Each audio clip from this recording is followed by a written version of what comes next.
Do you remember this? This is the OG of the Insta360 line of cameras, the first in the X range, the Insta360 One X, I believe it's called. This is about 6 years old. I think this was maybe 2018, 2019, can't remember, but this is the original of the range of cameras. Now we're up to the X5, and I can't believe I found this just in a drawer the other day, and you know what, I plugged it in and it works. So just for some fun, just to out of curiosity really, I went out and shot with the One X and its much more advanced brother, the Insta360 X5, so let's see how much things have improved in the last 5 or 6 years. Hey guys, what's up? This is a pretty random one, but I'm shooting with the Insta360 X5 and the much older Insta360, I think, One X. It's the first generation of these line of cameras, so it's pretty old. And I was curious to see what the improvement has been.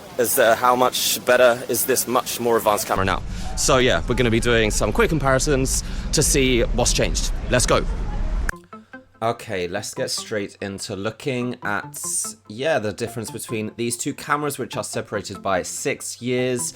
And yes, you can obviously see there is quite a big difference. For a start, the One X is limited to 5.7K resolution, whereas the X5 can shoot 8K, but it's more than that. The sensors in the X5 are obviously way more advanced, larger, and you can automatically see a difference in quality, especially as in the color, like the vibrance. I've not edited any of these videos, so this is just straight out of the camera each time. And especially when we zoom in like this, you can obviously see there's so much more detail with the X5, which is obviously what we come to expect. There's quite a big time difference between these two, so 5th generation compared to the 1st generation. So yeah, this is obviously not trying to decide which one you can buy, because you can't even buy the One X anymore, but just to see how I guess more advanced or better the quality has become. Honestly, it's hard to believe that this is what we were shooting with the One X back in 2018. This was still considered kind of the best you could get back then for a consumer camera. And honestly, the X5 now is probably about as good as the pro level cameras we had back then, which used to cost, I don't know, something like $2,000, $3,000, $4,000, $5,000. So yeah, so much more vibrant, so much more color, so much more detail. So yeah, it's just really interesting to see how the technology has come on in 6 years or so. And to be honest, if you compare this to like normal action cameras, the advancement has not been nearly as dramatic. There has obviously been some with like GoPros, but yeah, 360 cameras have come a long way in this fairly short amount of time. Particularly now as we look at some indoor and night shots, you're going to see how noisy the One X video becomes, and the X5 still does a lot better with its pure video mode, but still this is not the best environment to shoot in with 360 cameras. There's still a way to go. So I think in the next few years we'll still see some more advancements, particularly with sensor sizes, I hope, and yeah, just getting rid of the noise. So yeah, if we see, look at this, I mean, look how almost unusable this One X footage is, just so noisy, and yeah, just not looking good at all. This would be considered very bad for 2025, but in 2018 was the best we could manage. So yeah, guys, pretty obvious how much different it is. I really don't need to explain it too much. We get it. I do a lot of comparisons and stuff from like the previous generations. So like the X5 versus the X4, and you know, sometimes it's hard to see the difference because it is quite incremental.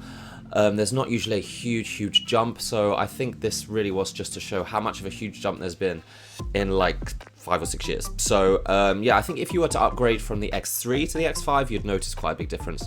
But the X4 to the X5 is going to be slightly less noticeable, but I think especially in night mode there is quite a big difference. I mean, here there's a huge difference. You can't really see anything in the One X videos.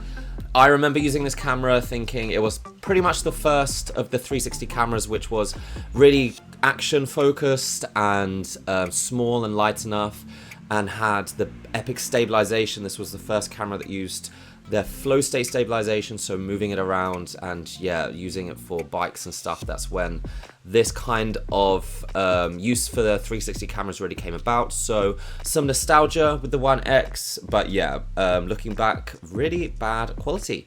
But yeah, that's pretty much it, guys. I'm gonna leave you now with another 20 seconds or so looking at these. But yeah, that's my quick comparison. Let me know what you think. Whether did you ever have the One X? Let me know if you remember this far back. Have you been a fanboy for this long?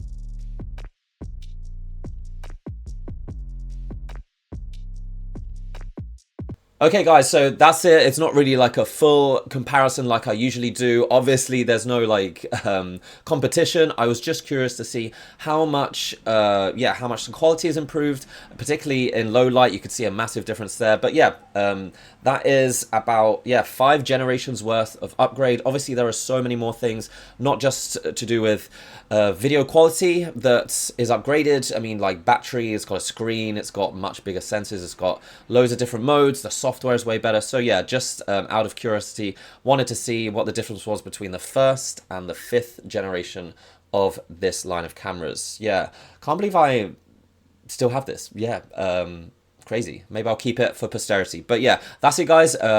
Not really anything else to say about that. See you next time. Bye.